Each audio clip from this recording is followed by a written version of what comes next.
Accountability. It's one of the most overused words today. But the reality is we hear it all the time from partners saying, I wish my staff would accept responsibility for their behaviors and their mistakes rather than making excuses and pointing fingers. Unfortunately, excuses and finger pointing seem to be the rule rather than the exception. It is important for you to consider one question before you go forward in this blog today. I'd like to ask you how much personal responsibility you take for accountability today. Sometimes it's really easy for us as leaders to point our fingers at other people, but accountability means taking responsibility for yourself also. Being responsible for seeing what's going to cause the actions that you want. And so what do? Well, first of all, accept complete responsibility for your behavior. Meet and exceed all the expectations for your job. Admit your mistakes. Make sure that you know your knowledge. So let's talk about those. How do you take responsibility? Well, it's no more excuses, not from you as the leader or from your team. You accept the consequences of the choices that you're taking, good or bad, and integrity for what you're doing that's right, and accept that responsibility. That responsibility word comes up a lot when it comes to accountability, right?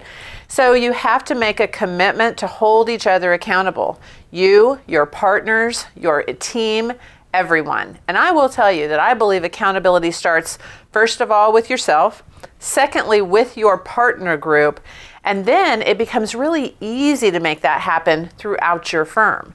So accountability has to start first and foremost at the top level of where you're at. You have to realize that the message that you're sending to your staff comes from the culture that you're building right there at the partner group. Meeting and exceeding expectations, well, there's a principle out there that says that everybody on the team will be more successful if the team works together. Just imagine the synergy among the people that you have working with you if you all feel that connection to accountability for all of the things that are happening in the firm. You have to know what you want to do, you have to know where you're going, and you have to connect that back to the overall look and feel of the firm. And again, I got to tell you, it comes back to the leadership group. The firms that I work with, if the leaders aren't holding themselves accountable, neither is anyone else in the firm, and it is not cascading down. I'd like to see your firm have that cascading accountability that starts with your leaders. Ask yourselves how many of you have sat in a partner group meeting anytime lately and looked at each other and talked about what you could do to make the firm better. I almost guarantee you that if you will do that, the smart thing to do is that you'll be able to ensure your team that you have all done what you said you were going to do, and they will follow suit.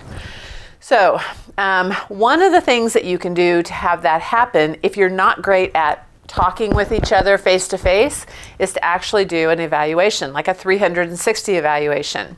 You sometimes will have that within your performance management system. Sometimes you'll have to go outside and find that kind of tool somewhere else.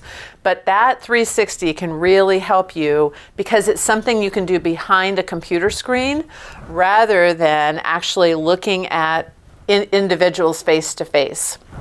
So no matter which way you do it, it's holding each other accountable. Make sure that you highlight the things that are successful also. Sometimes when we look at 360s or we talk about accountability, we kind of go right down into the depths of X, right? The things you're not doing well. I'd like to encourage you as you're talking about accountability to raise people up and also talk about the amazing things that they're doing, not just the things that aren't working. If you've made a mistake, admit that. Your courage will be tested. It's hard to say, I messed up. But the confidence that you instill in others because you've admitted that you've done something that wasn't right or you did not hit an accountability goal will actually make you a much higher level leader than you ever thought possible. So make sure that you are having those conversations, making sure that you are admitting wrongdoing, but you're also pumping up the things that are going well. Those are the things that will help you be an amazing leader and start that accountability process throughout your firm. You need to also make sure that you are aware of the fact that the number one reason employees are hesitant to admit mistakes is the fear of punishment. That speaks to the very essence of successful firm leadership, using mistakes as learning opportunities rather than a demonstration of punitive power.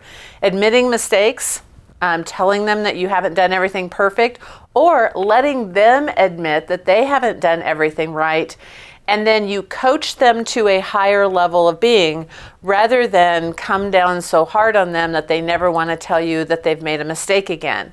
It is your job to not point the finger, but to put your arm around their shoulder and help them become a better person. Accountability does not mean crime and punishment. Accountability means this is how we're going to help you get better. There are many psychological payoffs of willingly admitting mistakes. And so telling your people to be honest and that they can be trusted and that they can simply tell the truth is something that will be a true reward for your firm long term. People are likewise respected for their professionalism and their courage, and that is what you want people talking about when they're talking about leadership in your firm. You know, the other thing sometimes we have to do is admit limitations of the knowledge that we have. I often sit with partner groups that are going through training and teaching on technology. It's one of the best things that we can look at when we're looking at limited knowledge. We know that some of our younger staff members are actually much more adept at technology and what's happening there than we are. But here's what happens. We sit in meetings or we go to training and we won't go. We, meaning current leadership, won't go with everyone else because we don't want to look stupid or we don't want to look like we don't know what we're talking about. I want to tell you that that is absolutely the wrong direction. Collaboration is a big part of accountability, a big part of making accountability work, and being collaborative and letting them know that you don't know everything is okay. You're going to be learning for the rest of your life. So this is a great time as you're working on this accountability connection throughout your firm to let them know, I don't know everything, so I'm going to go to training, and guess what? I'm going to learn from you, being people that are working in my firm, and you can learn from me some of the things that have happened to me over my lifetime. So make sure that you are setting the tone that it's not all about me, it's about everyone. In closing, I want to say that do everything that you can do to be courageous in this quest for personal accountability, and it will absolutely come back to you tenfold. Best of luck.